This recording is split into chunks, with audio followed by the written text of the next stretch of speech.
Queria conversar com vocês sobre maturidade espiritual. Não de uma forma mística, mas de uma forma lúdica, de uma forma que você, no seu racional, entenda. E a passagem que eu queria conversar com vocês é de Marcos 6, versículo 1 em diante.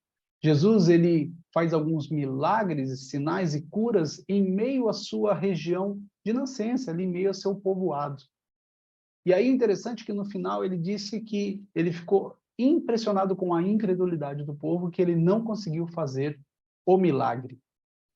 O povo primeiro ficou atônito e admirado que Jesus estava fazendo curas naquele lugar ali, e ele também com aquela sabedoria que eles achavam que não vinha de algum lugar humano, porque eles disseram, esse não é o filho de Maria, de José?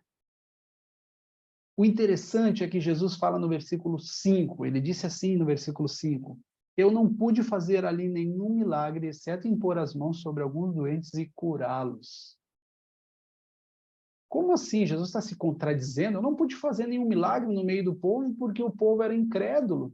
Eu só pude fazer alguns sinais. O que está comunicando para nós essa narrativa? O nível de maturidade que eu atinjo espiritual é o quanto eu entendo do Evangelho, o quanto eu conheço Jesus. Será que nós conhecemos o Jesus da Bíblia ou nós conhecemos o Jesus apresentado pela religiosidade? A religião diz que nós temos que ter uma experiência sobrenatural com Deus. Uma experiência sobrenatural com Deus, quando a gente fala para você e para mim, é coisas visíveis. Jesus, ele disse, eu não consegui, eu não pude fazer um milagre, a não ser curar alguns enfermos. Jesus está falando de salvação aqui. E nós, por ser homens e mulheres naturais, e por não compreender que a salvação não é algo visível, não agora, nessa vida, a gente faz pouco caso dessa palavra. E nós queremos ir nos cultos religiosos para termos experiência, para buscarmos a nossa própria vontade, para fazer com que Deus faça a nossa vontade.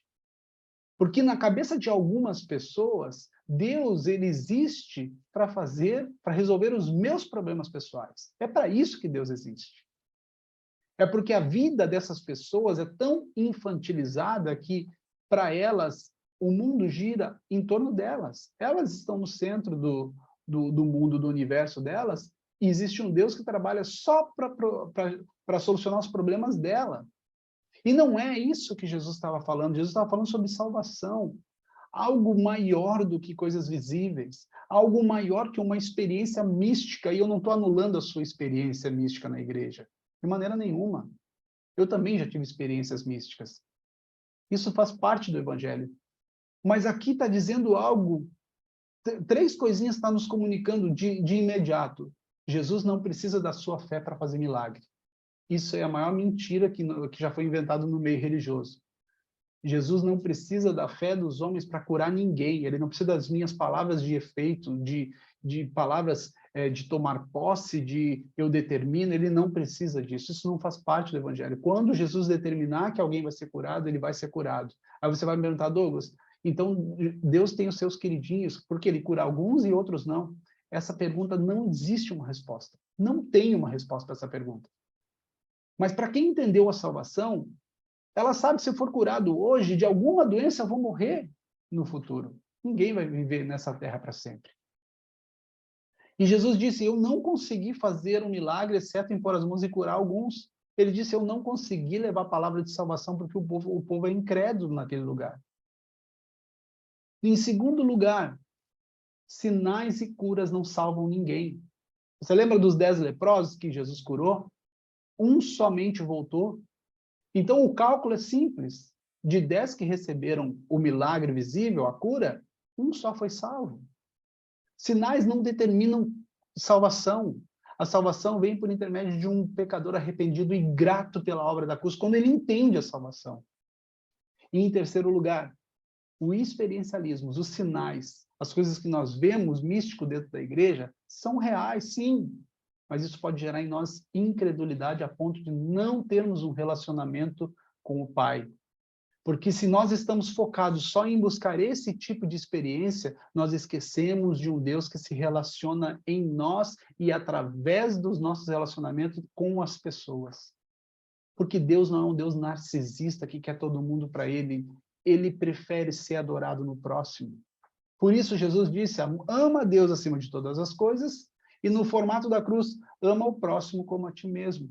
Esse se resume todas as leis e os profetas. E partindo desse entendimento, desse princípio, é que isso vem causando maturidade sobre algumas pessoas. E automaticamente, as pessoas que não alcançaram uma maturidade de entendimento na fé, ainda procuram experiências, ainda estão correndo atrás de algo, da felicidade, essa busca desenfreada pela felicidade ao mal desse século, tem levado pessoas aos extremos, porque elas querem procurar fora aquilo que não pode suprir o interior é suprido pela salvação em Cristo Jesus. O que acontece fora não muda quem nós somos. Isso não pode haver esse impacto. E é por isso que eu enfatizo que Jesus, ele não veio para nos mostrar que ele é Deus, ele veio trazer a salvação, ele não precisa nos presentear, porque se fosse assim, ele estaria conquistando pessoas, filhos, interesseiros. E Deus não é esse tipo de pai. Deus, ele nos conquista pelo amor, pela graça, pela virtude do Espírito Santo. E esse entendimento dessa coisa que nós não conseguimos ver, que é a salvação em Cristo Jesus, nós acabamos diminuindo o poder e a eficácia disso nas nossas vidas, buscando fora aquilo que já está dentro. Valorize aquilo que Jesus fez por você. Ele já fez. Se ele fizer algo além da salvação, vai ser muito bom, e eu te garanto que ele vai fazer porque ele é bom, Deus é bom, e ele tem cuidado de você, tem cuidado de mim, em todas as coisas. O que eu quero deixar a mensagem nesse vídeo é que você não procure fora a felicidade que está dentro de você. Você só será pleno quando você realmente entender que o ato salvífico de Deus é o maior ato de amor de Deus pela vida do ser humano, pela reconquista desse relacionamento.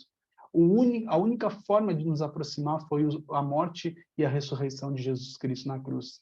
Quando nós entendemos isso explode dentro de nós. Isso muda quem nós somos. Se você quer ainda continuar que nem o cachorro correndo atrás do pneu, indo em cultos experiencialistas, indo atrás disso, atrás daquilo, atrás de barulhos, você pode continuar, o seu relacionamento vai ser raso com Deus. O seu entendimento vai ser raso do Evangelho, e isso não vai transformar quem você é, porque nós fazemos o exterior quando nós somos no interior. Eu não faço porque eu quero conquistar. Eu fui conquistado e através desse entendimento reflete o meu relacionamento e os meus atos.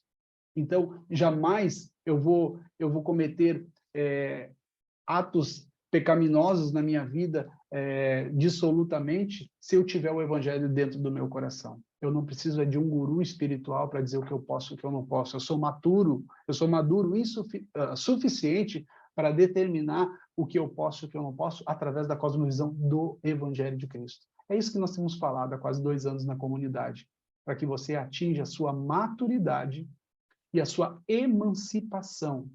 Quando você puder assumir a responsabilidade da sua vida, e você já é adulto, você é uma pessoa já adulta, quando você falar, eu conheço o meu Deus, eu sei do relacionamento que eu tenho com ele, e através do entendimento das escrituras, do evangelho que ele me deu, através dos estudos bíblicos, eu consigo determinar o que eu posso e o que eu não posso, qual é o meu limite.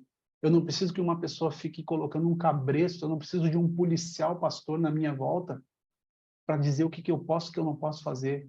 É isso que nós temos pregado há 2 anos. Emancipe-se. Pessoas emancipadas não são massa de manobra no meio de um povo religioso. Que essa mensagem fique no seu coração. Não procure fora aquilo que já está dentro. E até o próximo vídeo. Valeu, pessoal.